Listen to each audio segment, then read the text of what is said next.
5 News This Morning starts now. All right, it is 6:30 this morning, taking a live look in Rogers. Some of the top female golfers in the world will tee off today. 5 News reporter Jacob Luthi will join us live for a preview of the LPGA. And rain chances are really going to be pretty numerous starting this morning and continuing through the rest of this weekend into early next week. We'll talk more about the timings and the amounts we expect coming up. Plus, Fayetteville is reinstated, the latest after the Attorney General reverses his opinion, claiming the city was breaking the law. A live look in Fayetteville here at 6:30. I keep saying 6:30 and Friday. I want to say that too. Good morning to you. It's a Friday. That'll get you going, right? Oh, yeah, for You'll sure. say, I'm ready to tackle the day. We got the coffee. And all we need is some good weather. But I think Danny's going to put a little bit of a crinkle in our plans. Unfortunately. What? Oh, he Practicing swings and he with swinging misses, just like with the weather. Are you this trying to weekend. get off the weather wall because you don't got good news? No. You're gonna go It's not that. golfing? I mean, I think people appreciate the rain yesterday, right? I mean, Yeah. thankfully for the most part, it was under severe. There were some very heavy downpours. So it was a little bit of small hail and gusty winds, but we got some much needed rainfall. More is on the way today. I'm not trying to get off the wall. I love this job, Joe. Come on, don't get it twisted. But I was just practicing my swing because Emily knows I'm not a good golfer, more of a baseball player. But we are seeing those showers and storms again just on our western edge, moving through Adair County right now, and they're moving very slowly, only about 20 miles per hour. For about the next hour or so, we'll stay pretty dry, but those chances will pick up later this morning. So if you live especially west of I-49 or in the western half of the River Valley in eastern Oklahoma, could see a good chance of showers and storms. If you live east I-49 or in the eastern half of northwest Arkansas, the River Valley, it'll be dry through much of the morning until later this morning. We will dry out by recess or lunchtime, though, with temperatures in the 70s. It will be nice heading home with some clearing skies and nice conditions. But again, those rain chances will be there for us this morning. We'll have a nice evening ahead, so any plans for this evening, we have a lot going on, should be okay. But as I mentioned, that rain is going to continue through the weekend into early next week. So we'll talk more about that and get you ready for the weekend ahead coming up in your full forecast. For now, let's take a live look at traffic on this Friday morning. Take a live look. Oh, it kicked me out along I-49 at Sunset Avenue. You're saying, what does that mean, Danny? Well, I zoomed in on the camera. Sometimes the website, kind of logs in and out. Producers know what I'm talking about. Anyway, traffic moving smoothly there in the Springdale area. And again, we'll have that full forecast coming up in about 15 minutes. Joe and Emily. All right, thanks for that, Danny. I know he's got a golf club in his hand over there. Oh, he's got it somewhere. All right, golf fans, get ready. The Northwest Arkansas Walmart Championship officially underway in Rogers. Some of the best women in the sport are hitting the course today for round one in just under an hour, and there's already a buzz in the air. Yep, let's check in with 5 News reporter Jacob Luthi joining us live from Pinnacle Country Club. Jacob, so many people there already. It looks like everything's getting going this morning. Yeah, it's already getting going right here on the driving range as well as on the putting greens. People getting ready, as you mentioned, tee time just under about 45 minutes from now. So a really exciting time right here in Rogers, and here to talk about the field and everything, kind of the storylines that people are going to be following today.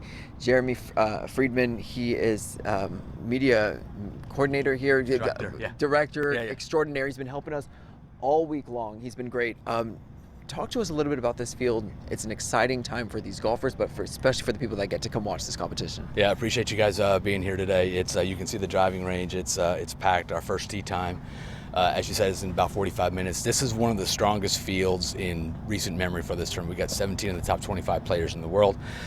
We have 6 Arkansas Razorbacks that are here, so they're fan favorites here. We also have world number 2 Nelly Korda, who's here. She hasn't been here since 2022, so she is also a fan favorite. So we've got local favorites, and we've got major champions and top ranked players that are here this week. You mentioned the Razorbacks. What is it like when they walk the course? I'm sure, especially on that 17th green, I'm sure they're going to get a lot of cheers. I'm sure there's going to be a few woo pig sueys. But what is it like when the Razorbacks get to play here? It's almost like playing a home course. It totally is. There several of them.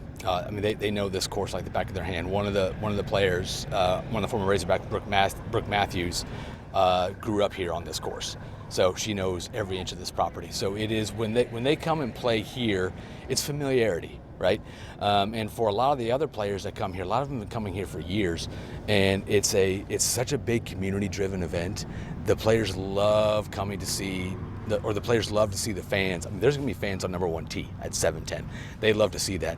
And yes, there will be a lot of calling of the hogs this week here. And one of them, Stacey Lewis, announced her retirement yesterday. 2-time major champion, fan favorite here. What was that like? Yeah, she is a celebrity here. She is the fan favorite here. She has done so much for the LPGA Tour and growing the game of golf. So she announced her retirement this week. This is where she wanted to call it a career. So she's going to be retiring at the end of the year. So she's not done yet, and she's giving it a go this week when she gets to number 17, which is the Gatorade Loudest hole. There's a lot of the Woo Picks who he's calling of the Hogs. That will be she will be very loud and proud when she's walking the fairway on 17 today. Perfect. Well, thank you, Jeremy. Again, gates are opening right here about 25 minutes from now. So it's a very exciting time to be here in Rogers. Again, as you mentioned, kind of the world-class competition that's going to be right here in our own backyard here in Northwest Arkansas. What a treat right here. I'll go ahead and send it back to you. All right, thanks for that, Jacob. Well, for tonight's Football Friday night game of the week, Bentonville is hosting one of the top teams out of the state of Missouri, Lee Summit North. Both teams coming into this one undefeated. The Tigers are coming off 2 big wins and looking to use that success to take down a Broncos team with a quarterback that knows how to run. Well, even though Bentonville has seen success, there's always areas of improvement like protecting the quarterback and working on a better defensive tackling. Head coach Jody Grant says that's exactly what non-conference games are for. To see where you have deficiencies and improve those throughout that time. And I think we've done that. We've continued to work on it. There's still some areas we got to improve in. But now it's time to start eliminating some mistakes and really, kind of shore up where we're at and what we're going to be schematically in both phases of the game, offense and defense. Well, kickoff is scheduled for 7 p.m. and you can watch highlights of all your favorite games with our 5 News sports team tonight on Football Friday night. Catch the action live starting at 10:15 on Channel 5 and 5 News Plus. Well, the state attorney general announcing the city of Fayetteville is now in state law compliance, which comes after the AG, Tim Griffin, issued an opinion the day before saying the city was violating sanctuary city laws. Now, Griffin actually wrote in Wednesday's opinion that Mayor Rawn's statement back in June on the city not assisting ICE indicated a state law violation. But Thursday, he reversed that opinion and said city leaders provided evidence the city was compliant. The AG said Fayetteville could have lost state funding if they weren't compliant, but now says the city is eligible. In a statement from the mayor, Mayor Rawn, she says in part that their responsibility is to the people of Fayetteville, saying that she appreciates the AG's confirmation so the city can keep accessing state resources.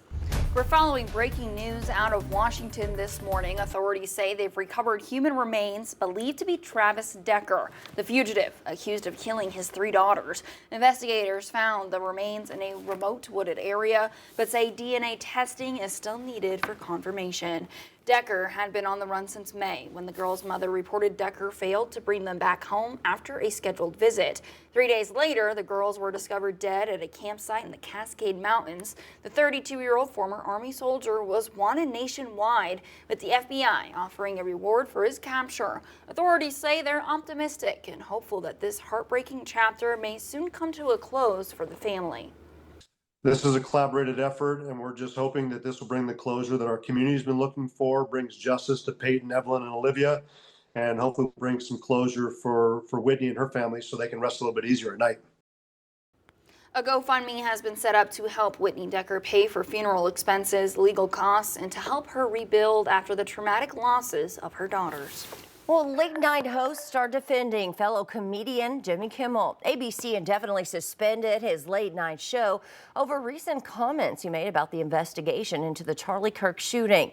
During the Late Show with Stephen Colbert, he said he stands with Kimmel and his staff. He also criticized the Trump administration. That is blatant censorship, and it always starts small. Remember like in week 1 of his presidency, Gulf of America.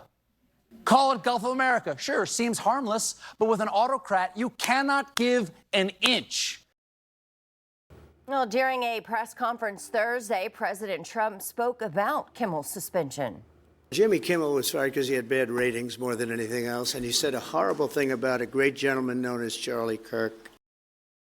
On Air Force One, the president suggested that TV licenses should be pulled from broadcasters who only give him, quote, bad press. Kimmel has not made a public comment on the matter as of yet.